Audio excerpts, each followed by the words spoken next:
Imagine losing the most precious thing in your world. Not because you couldn't save it, but because you were too busy looking for revenge. One morning, a father made a single choice driven by pure anger. It took him only a few hours to get his revenge, but it cost him a lifetime of regret. This isn't just a story about a farmer and a snake. It is a mirror to a mistake that almost all of us make in our daily lives when we get angry. Watch this short story until the very last second, because the final twist holds a powerful life lesson that might just save you from making a choice you can never take back. Let's begin. The story, Don't Let Anger Control You. Chapter 1, The Golden Morning. The morning sun rose like a warm, golden blanket over the valley. It was a perfect day. The air was fresh, carrying the sweet scent of damp earth and wildflowers. A hard-working farmer decided to take his 4-year-old son to the fields with him. The little boy was the light of the farmer's life, with bright, curious eyes and a laugh that could cure any sadness. "Stay here under the shade of this great oak tree, my son," the farmer said gently, patting the boy's head. "Papa has to work the soil, but I will be right here." The boy nodded happily, sitting down among the soft green grass to play with a few smooth stones.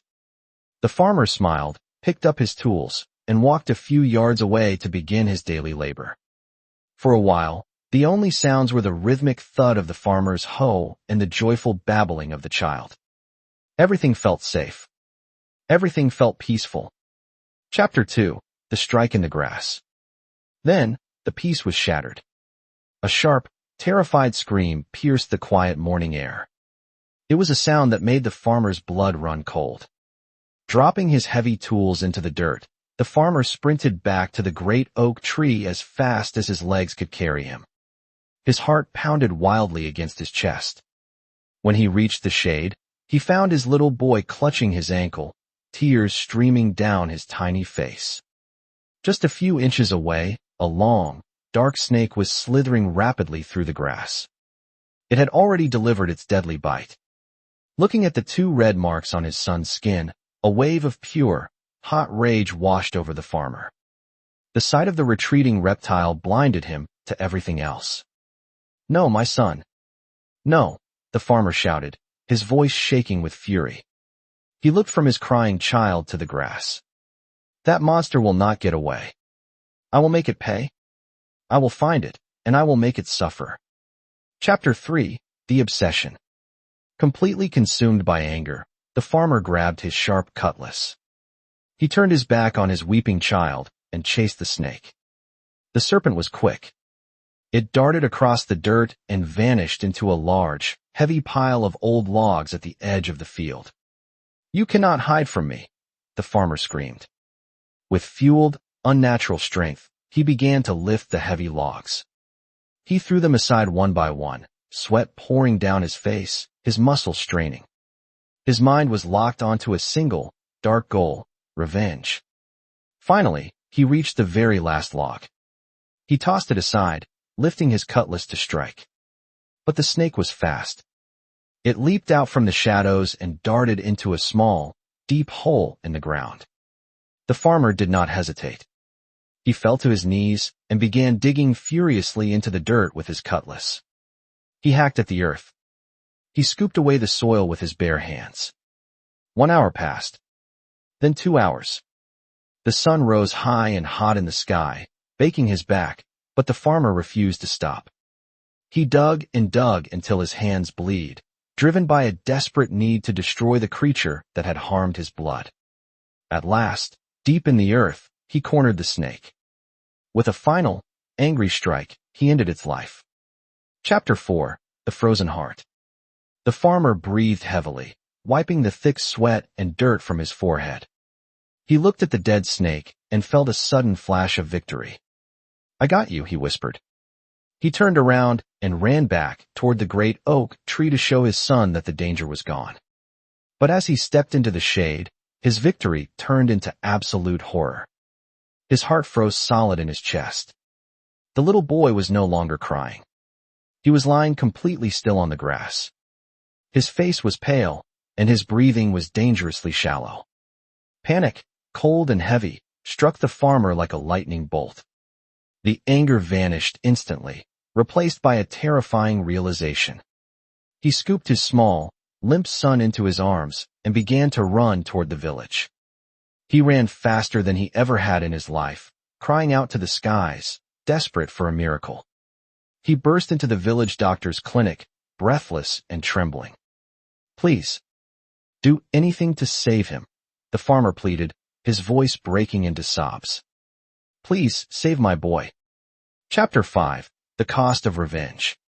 The doctor quickly took the child and laid him on the table.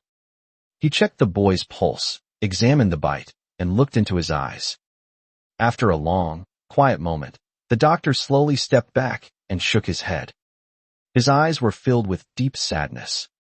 "If you had brought him to me the exact moment he was bitten, I could have saved him," the doctor said softly. "The poison was slow at first. But instead, you spent all those precious hours chasing the snake." The farmer stared at the doctor, the world spinning around him. "You were so focused on revenge," the doctor continued, "that you failed to see the real danger. While you were fighting the snake, your son's life was quietly slipping away. The boy did not survive." The farmer sank heavily to his knees, the weight of a crushing grief and endless regret crashing down upon him. He wept openly, explaining through his tears how he had lifted the logs, how he had dug the hole, and how he had focused entirely on killing the snake instead of comforting and rescuing his child. The doctor listened quietly to the tragic tale. He placed a gentle hand on the grieving father's shoulder and said, "Anger and revenge can blind us completely. They trick us into thinking we are doing something important, while they secretly make us lose sight of what truly matters." Chapter 6. The Wisdom of the Heart. This story serves as a powerful mirror for human nature. It shows us just how destructive anger and revenge can truly be. When we let rage take control of our minds, it blocks our ability to think clearly. It forces us to make choices that ultimately harm ourselves and the people we love the most. We often think that true strength means striking back, hurting those who hurt us, and demanding an eye for an eye. But the truth is entirely different. True strength is not found in revenge. True strength is found in the ability to stay calm in the middle of a storm. True strength is making wise choices when our emotions are running high. Holding on to hatred traps us in a terrible cycle of pain. It makes us act without thinking, forces us to waste precious time that we can never get back, and causes us to lose the things that are truly irreplaceable. Anger is a natural human emotion, but when it dictates our actions, it clouds our judgment. Life will always test us with sudden, difficult moments. In those moments, a calm mind and a wise choice can save what we love most. Revenge may feel satisfying for a fleeting second, but its price tag is often far greater than we can ever afford to pay. By learning to let go, to focus on healing rather than hurting, we free ourselves from a heavy burden. Choosing patience, compassion, and understanding over rage does not make us weak. It makes us wiser, stronger, and truly capable of protecting the peace and love in our lives. Revenge might feel satisfying for a single moment, but the price it demands is always far greater than we can afford to pay. Don't let your anger blind you to what truly matters. Protect what you love first. If this story touched your heart, please hit the like button and subscribe to our channel for more stories that feed the soul. Drop a comment below with the word wisdom if you are choosing to let go of anger today. Thank you for watching until the very end, and we will see you in the next story.